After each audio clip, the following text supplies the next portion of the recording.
नमस्कार, मी नंदिनी चौधरी. तर चला आज आपण गव्हाचा चिवडा करूया.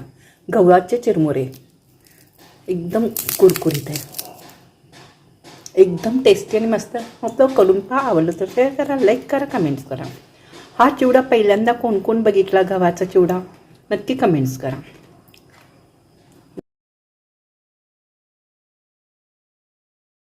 गव्हाचे चिरमुरे मोठे मोठे असतात. शेंगदाणे, कढीपत्ता, हिंगडी, मोहरी, तीळ, अख्खे जिरे, धणजिरं पावडर, प्लेन तिखट, हळद, पिठी साखर, चाट मसाला, काळं मीठ, साधं मीठ. तर चला आता आपण फोडणी घालूया.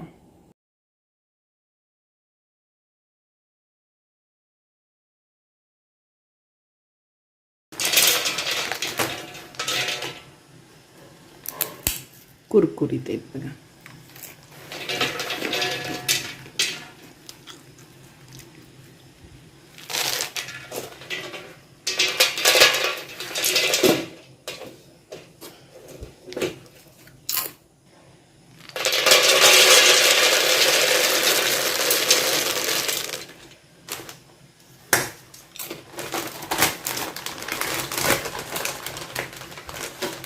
थोडंसं मीठ जास्त असतं त्याच्यात, चिवड्यात घालताना मीठ कमी घाला. गव्हाचे चिरमुरे मोठेचे मोठे असतात बघा. हे बघा,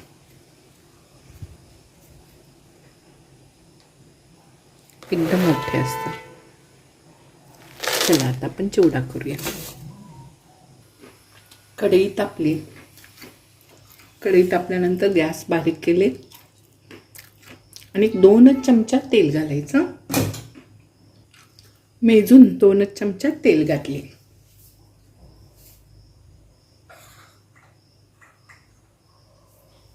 थोडंसं हळद घालायचं आणि चिरमुरे टाकायचे, गव्हाचे चिरमुरे. आता पावसाळ्यात कुठलंही भडंग चिवडा करताना 1-2 चमचे तेल घालून हळद घालायचं आणि ते चिरमुरे असं भाजून घ्यायचं आणि मग फोडणी घालायचं, म्हणजे कुरकुरीत होतं. आता हे भाजून घेऊया. कुरकुरीत होईपर्यंत भाजून घ्यायचं. पावसाळ्याच्या दिवसात थोडंसं असं भाजून घेतलं ना, कुरकुरीत होतं. हवेनं जरा मऊ पडतात की नाही.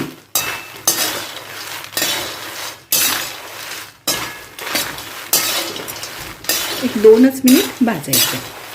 गॅस मिडियम केले. गॅस मिडियम करून भाजा.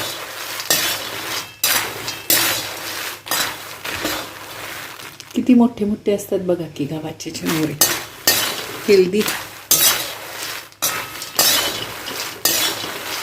आता माहित आहे, नाचणीचे पण चिरमुरे मिळतात. मी आणले. आता त्याचा चिवडा दाखवणारच आहे रेसिपी. नक्की सबस्क्राईब करा, म्हणजे तुम्हाला पहिले नोटिफिकेशन मिळेल. तुम्हाला माझ्या चॅनल अजून सबस्क्राईब केला नसला तर सबस्क्राईब करा, बेल बटन दाबा.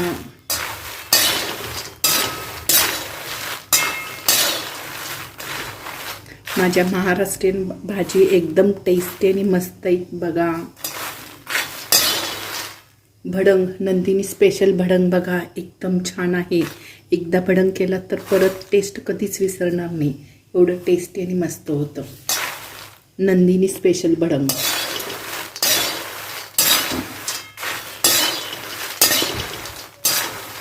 कुरकुरीत झाल्यानंतर दाखवते. गरम झालं, एक तोंडात टाकून बघा. कुरकुरीत लागायला.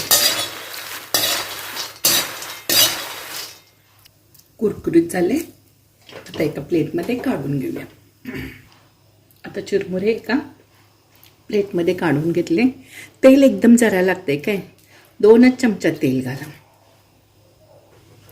2 चमचा तेल, हिंगडी एकदम जरा टाकायचं. हिंगडी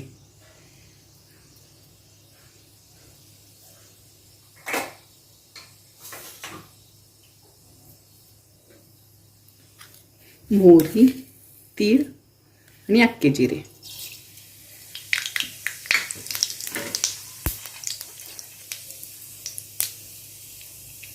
मोहरी तडतडल्यानंतरच कढीपत्ता घाला.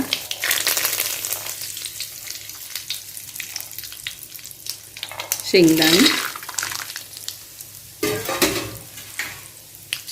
तुमच्या चवीप्रमाणे घाला. काय कुणाला जास्त शेंगदाणे आवडतात, कुणाला कमी आवडतात. आपल्या आपल्या चॉईसनं शेंगदाणे घालून घ्या. आता शेंगदाणे छान तेलात भाजून घेऊया. भाजून झाल्यावर दाखवते.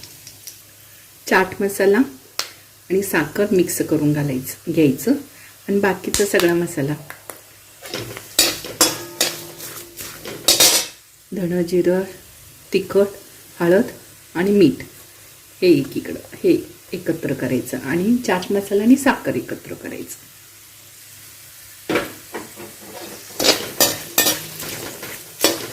शेंगदाणे छान भाजून घ्यायचं. असं चटचट आवाज येऊपर्यंत भाजायचं. हे पहा, शेंगदाणे असं भाजल्यानंतर फुटतात. शेंगदाणे छान भाजलं. गॅस एकदम बारीकच आहे. आता गॅस बारीक केले. धणं, जिरं पावडर, काळं मीठ, साधं मीठ, तिखट आणि हळद. गॅस एकदम बारीकच आहे. ते सगळं घालायचं. साखर आणि चाट मसाला घालायचं नाही, या सगळ्या शेवटी घालायचं. हा मसाला नुसता शेंगदाण्याला असं मसाला फिरवून घ्या.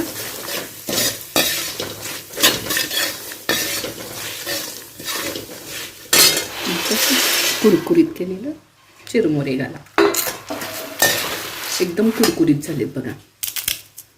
नाही काय चुरा झाल्या. गॅस एकदम बारीकच आहे.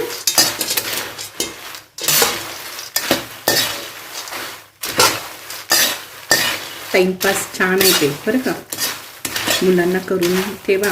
येता जाता एक एक एक एक खात बसतात टी व्ही बघत वगैरे.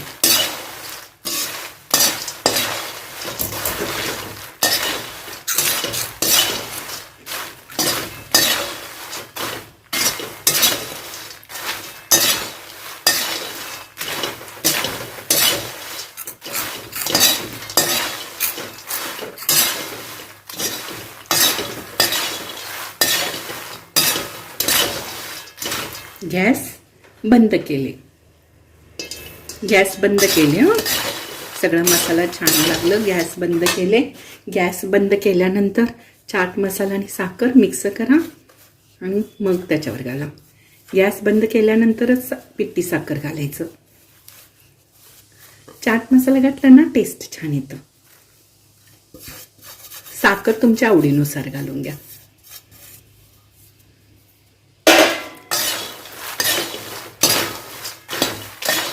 चिवडा तयार झाला. गव्हाचा चिवडा.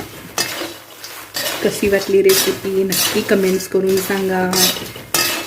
तुम्हाला माझ्या रेसिपी आवडत असतील तर तुमच्या सगळ्या मित्रमैत्रिणींना शेअर करा, लाईक करा, कमेंट करा.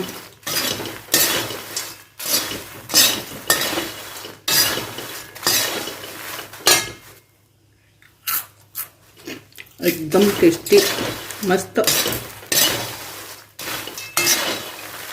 चला, पूर्ण गार झाल्यानंतर प्लॅस्टिकच्या पिशवीत भरायचं आणि गाठ मारायचं आणि डब्यात घालायचं म्हणजे मऊ पडत नाही.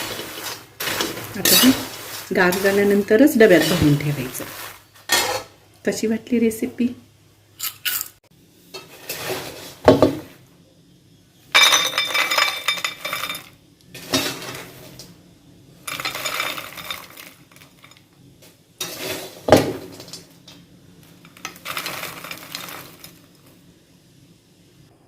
वेळेत वेळ काढून व्हिडिओ पाहिल्याबद्दल थँक्यू. Bye bye. नेक्स्ट रेसिपीला भेटूया. महत्त्वाची टीप. गव्हाचा चिवडा पूर्ण गार झाल्यानंतर एका प्लॅस्टिकच्या पिशवीत भरायचं, पिशवीला गाठ मारायचं आणि मग डब्यात ठेवायचं म्हणजे मऊ पडत नाही. चाट मसाला घाला, छान लागतं चिवडा.